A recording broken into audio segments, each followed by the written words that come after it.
E aí, gente, Hackman aqui. No vídeo de hoje a gente vai falar sobre o Optimizer Aidan.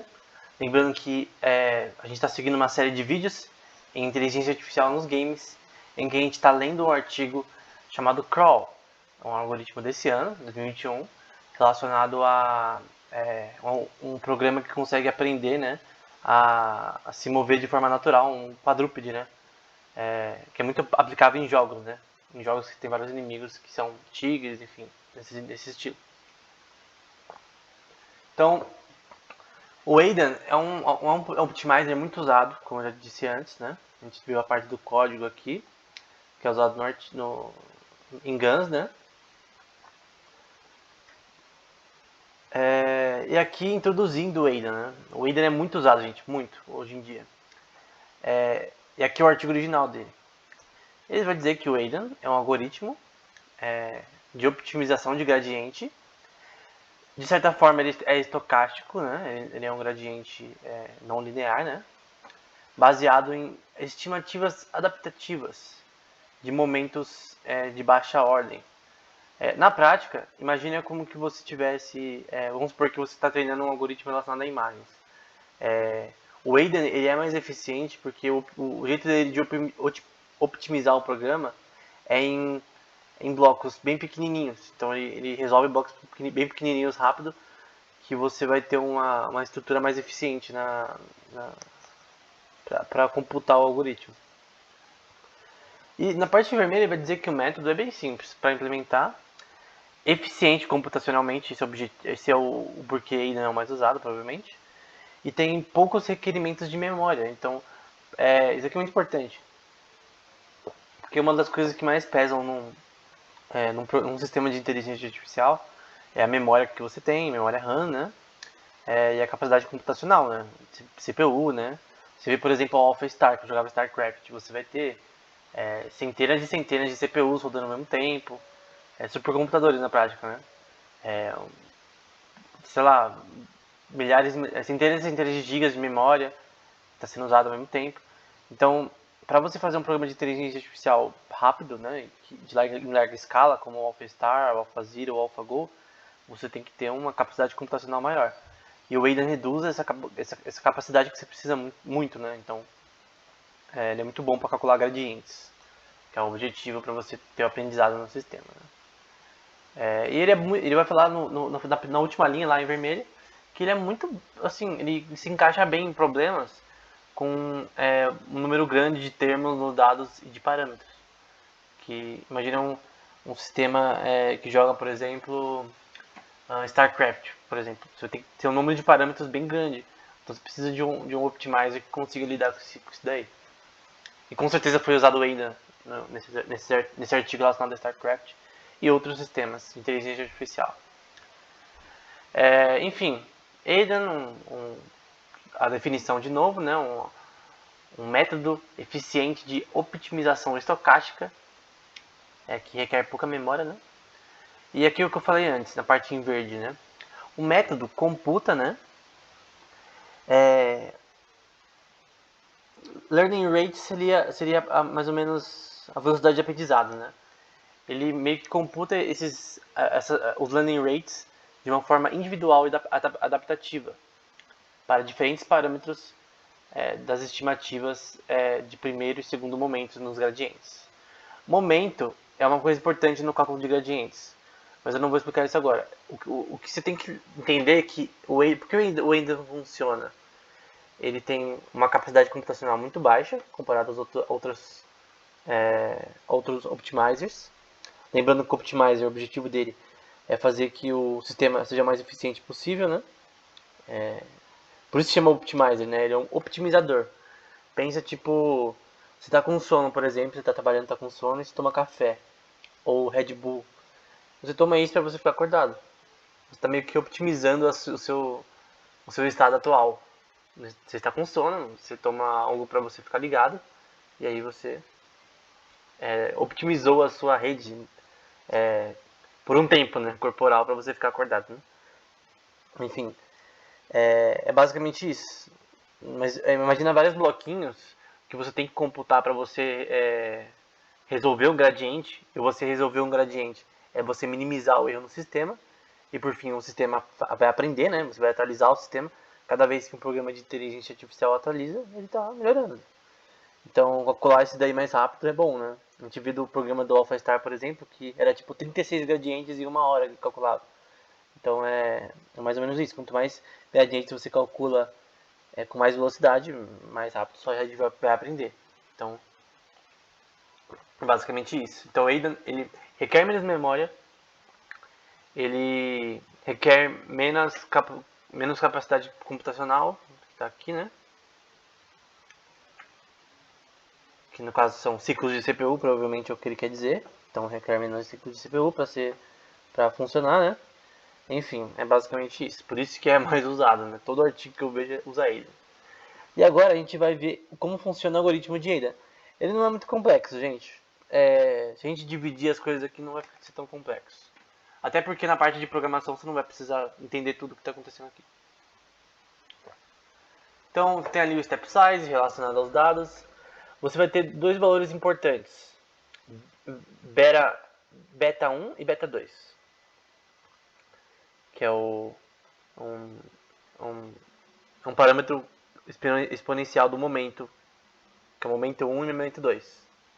É no gradiente. Você não precisa entender o que é momento 1 agora, momento, né? Mas beta 1 e beta 2 vai ser importante. Você saber que existe, né? Que é um valor que existe. Ali a função teira, né? F teira ali vai ser uma função estocástica para os parâmetros. Num jogo, por exemplo, os parâmetros do xadrez, por exemplo, seriam as peças, seria um tabuleiro, seria a funcionalidade de cada peça, seria mais ou menos assim, os parâmetros no sistema do jogo, no caso.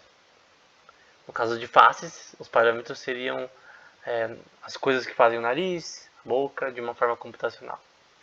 E ali, θ zero é o parâmetro inicial, né? O parâmetro inicial do sistema. E o M0 e o Y0, né? Vai inicializar o primeiro momento e o Y0 vai inicializar o segundo momento. Então, basicamente, tudo isso aqui é a inicialização do sistema. Na parte em vermelho, você vai ter relacionado aos gradientes, né? Então, você vai ter aquele triângulo ao contrário, que vai ser o cálculo dos gradientes, né? Dos parâmetros. Os parâmetros, por exemplo, do League of Legends seriam o campo, seria os personagens, seria as spells que eles soltam, enfim. Os parâmetros é tudo que tem no sistema. No caso do paper do core, que a gente estava lendo antes, seria relacionado, os parâmetros seriam os movimentos do bicho, né? Pensa num tigre, né? Imagina um tigre que você quer fazer que ande de uma forma natural, só que automática, né? Sozinho. E ele quer que ele se mova da melhor forma possível. Os parâmetros são relacionados ao movimento dele, né? As articulações e tal. E ali você vai ter o beta 1 e beta 2 que vai ser relacionado à atualização do momento, né? Do sistema. A linha azul você vai ter a probabilidade do cálculo dessas duas coisas, né? Do primeiro momento e do segundo. Então calcular o momento vai ser importante. O que você tem que entender é que calcular o beira é importante. O beira 1 e beira 2 para o sistema funcionar. E por fim, na parte em verde é para atualizar os parâmetros. Então no final o que o programa quer fazer é atualizar o sistema. O Optimizer ele quer fazer da melhor forma que os gradientes sejam resolvidos. Então, resumo de tudo. Você inicializa o sistema usando principalmente as que você tem que lembrar. Beira 1 e beira 2. E aí você vai ter o cálculo relacionado a esses dois parâmetros, né? Você vai tentar resolver os gradientes do sistema para você minimizar o erro no sistema e atualizar ele. E no vermelho ali você vai atualizar os parâmetros do sistema. Você vai atualizar o teira. No final ali tá return ali teira, né? Então o resultado ali é teira T. Que vai ser basicamente atualização. Você calculou todos os gradientes. Você calculou tanto beira 1 e beira 2. No caso você calculou o momento 1 e o momento 2. E aí no fim você tem o que você precisa. Espero que tenha sido claro. tentei explicar da melhor forma, que é um pouco complexo ali, para quem nunca viu aquilo, fica meio assustado. E a comparação com outros optimizers, por que o Aidan é melhor? Então, na prática, né, a gente tem que ver de uma forma científica porque é melhor. Na prática, né? Então, o Aidan é o em roxo, né, esse roxo claro. E dá pra ver ali que no ângulo X, a parte deitada, as iterações no banco de dados. No caso do MNIST, né, que é de números, de caracteres, de 1, 2, 3, 4, 5, 6, para reconhecer caractere, né? E a parte no eixo Y é o treinamento, o custo de treinamento.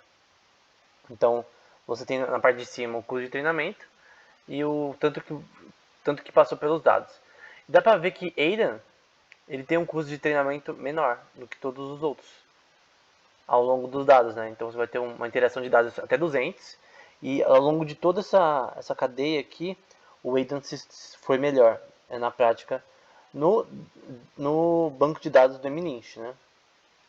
Aqui não está mostrando em outros tipos de banco de dados, talvez banco de dados relacionados a vídeos, enfim, ou a coisas que não sejam parâmetros de caracteres, ou de faces, de repente. Mas enfim, na prática, mostra que sim, que Ada é o mais... É o melhor desses daí que estão mostrando, o melhor Optimizer. Tanto que até agora, em 2021, usam mais Ada. Por que usam Ada? Porque é melhor. Simples. Por enquanto, né? Por enquanto é melhor. Até onde eu sei, né? De repente, não seja atualmente melhor. E na prática, como você implementa a Ada? Então você vai ter a função ali, opt, para você inicializar o sistema, né? Learning rate aí 0.1, que é padrão. É uma variável ali do 10.0. A perda no sistema lambda, que também está ali o valor padrão. E ali para uma função de minimização de erro. Então, isso aqui é basicamente como que você implementa Aidan, tá? Como você implementa na prática.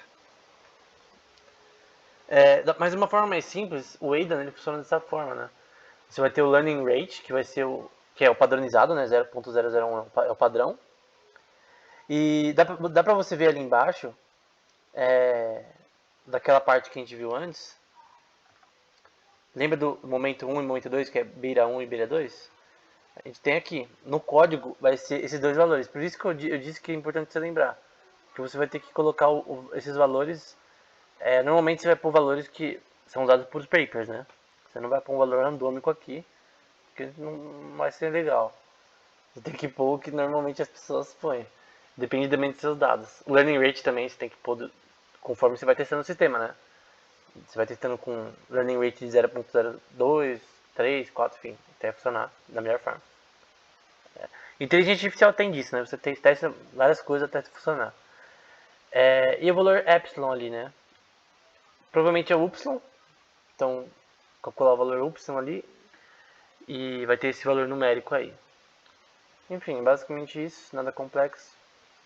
Só o learning rate, beira 1 e beira 2, você tem que lembrar que existem, né? E que é definido na equação aí, no algoritmo, por essas duas partes ali. Que vai ser algo relacionado à atualização do primeiro e segundo momento, que vai ser relacionado ao cálculo de gradientes. E o y, né, que está nessa parte, né, o cálculo do y, seria a probabilidade do y, nos parâmetros. Então, só lembre que isso daqui existe, tá? Não precisa saber o que significa. Só lembra que existe, que você tem que colocar da maneira certa, né? Então, quando você for fazer o código, você só vai ter que lidar com esses 4 parâmetros. Normalmente o que você vai mudar mesmo é o learning rate. Então, você não precisa ficar muito... será que eu tenho que pôr outro valor de beira, por isso que não está funcionando? Não. O learning rate talvez seja mais importante. Enfim, era isso. Esse foi o Aidan. Espero que esse vídeo tenha sido útil. E até mais. E eu sei que esse vídeo talvez tenha sido um pouco mais complexo do que o normal, por causa que o algoritmo não é tão simples. Principalmente quando você não está acostumado a ver esse tipo de coisa, né? Esse tipo de assunto. Meio que assusta, talvez. Mas se você continuar vendo os vídeos do canal, você vai se acostumar com isso. Ou de outras pessoas também, falando sobre o mesmo assunto. Então eu encorajo você a ver vídeo sobre o Ada mesmo em inglês. Era isso, e até o próximo vídeo.